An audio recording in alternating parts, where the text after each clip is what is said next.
Good morning, magandang umaga, magandang hapon sa iyo lahat, sa lahat ng Pilipino all around the world. At alam mo ba, kung gusto mo maging active ang buhay mo at gusto mo maging active ang lifestyle mo, tayo na center ka ng buong commercial center at ng lahat ng establishmento, may bagong project ang Free Invest dito sa Cubao.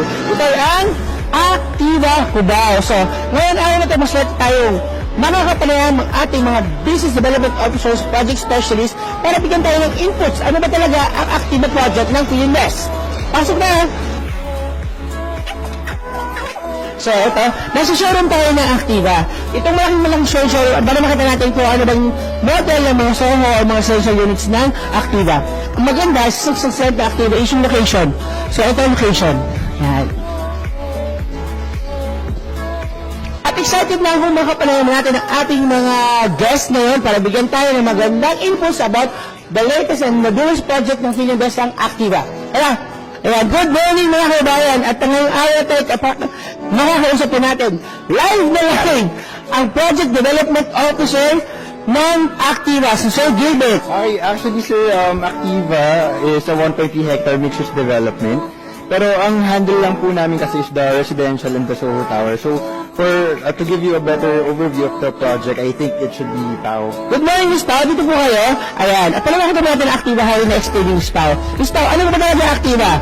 So yun, yung Activa kasi came from the word active, meaning talagang kasi yung the project kasi itself, it embodies the live work play concept. So meaning parang one-stop shop siya for a person, nandun na yung recreational, yung work, and then meron ka din yung residences where you can live. So parang we brought in practically everything in just a one chunk of land dito sa EDSA and corner Aurora Boulevard in Cubao. Yes, and hindi lang siya corner kasi it's practically at the heart of the north, south, east, and west. Yung Aurora kasi is your access going to the east and sa west, the side.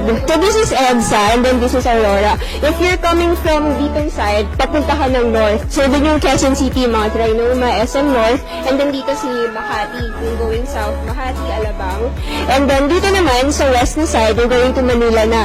And then dito, sa going here, yung Antipolo, Marikina na side, sa east na side. So, talagang accessible para sa lahat kapag dito ka manggagaling sa project. And not just that, meron din kasi kaming internal road. So, if you want to avoid the traffic para makapunta ka ng either north, south, or gusto mong umikot dito going to the west side, meron kami internal road going to Montreal. Ano po naman yung component ng Activa project ng Free Invest dito sa Cubao? We have the mall with cinema na siya ngayon. And then we have the BPO Tower, this one, yung half ng the properties, BPO Tower. We have the hotel at the middle. We have the residential at the back end sa Soho Tower. Hi everyone! So, with Sir Gilbert Bueno, so we're handling the first tower to launch. So, yeah, so it's called Versaflex Tower. So here. Yes.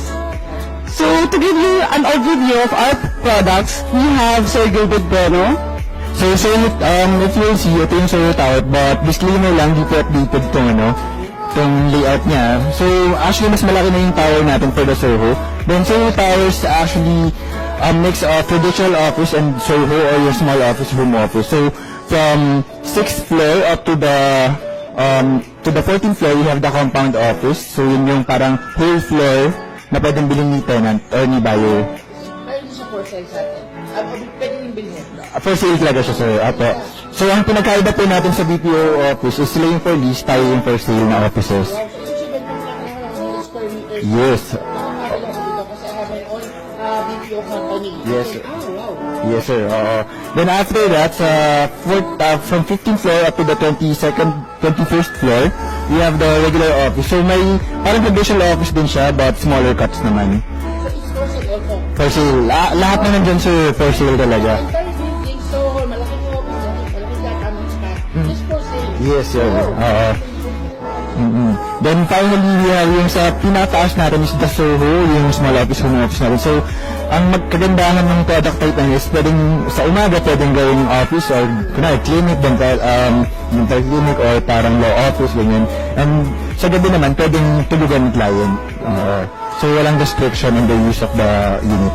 So, ibig sabihin mo, OFW, pwede po ako mag-rito para sa express, magkakaroon ng dun sa mga architect na ba? Yes, exactly.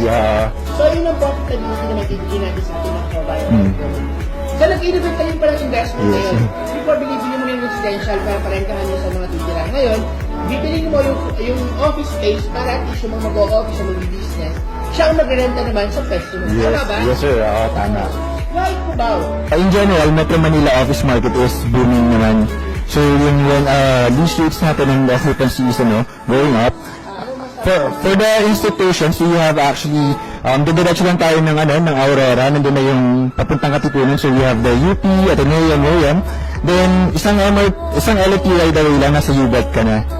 Then, for the offices naman, pwede one MRT ride away, nandun ka na sa Makati and BGC. Then, for the mga hospitals naman, we have sa may bandang Erod, nandun yung St. Luke's, yeah. Tapos medyo malapit, accessible din naman yung Medical City in Ortigas.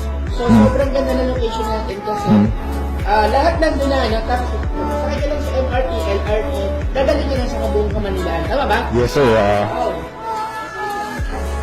Right now, we're coordinating with MRTC, Metro Rail Transit Corporation, and LRTA, Light Rail Transit Corporation. Sila yung may-ari po nung MRT and LRT. Right now kasi nakakonect kami dun sa existing bridge at the second level. Pero we want to promote the walkability kasi within the Cubao area. So we're creating an elevated walkway connecting the MRT Cubao station somewhere here and then yung LRT Cubao station near the gateway side going to the existing bridge para magkaroon siya ng connection din to the project. And not just that, kasi coming from the commuter side, mahirap siya i-access yung dalawang station, especially if it's before mall hours. So, para hindi mahirapan yung mga commuters, we're providing an easier access na lang from MRT to LRT. Hindi na nila kailangan bumaba ng sidewalk, pumasok sa mall, para ma-reach yung isang station. They just have to pass through here na lang para mas madali for them. So to add for our first tower launch, we have the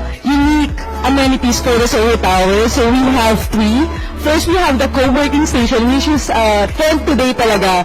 So workspaces gone are the days na merong partition sa mga tables. Now we are promoting the collaboration between millennials especially and businessmen. Yeah.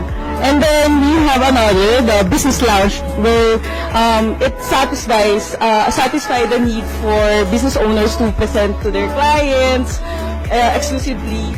And then lastly, we have the demo suites.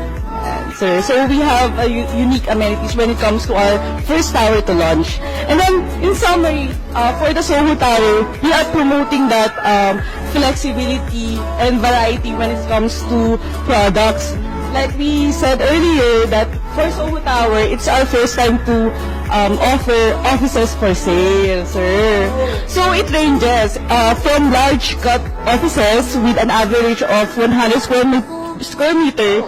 And then second, we have the traditional cut, which is around 28 square meter. And lastly, for the Soho, that promotes flexibility when it comes to being a residential unit at night, which is around 28 square meters, sir. Congratulations! We are so happy and excited na i-offer na sa buong Pilipino all around the world ang ating latest project ng Fininvest dito sa Cubao, ang Activa. And the first building to launch is the Soho Building, which is they're selling office spaces, Soho office, small office, home office, from 100 square meters ang minimum, tama ba? Average, plus may 20 square meter kung gusto mo magsimula ng iyong sariling business.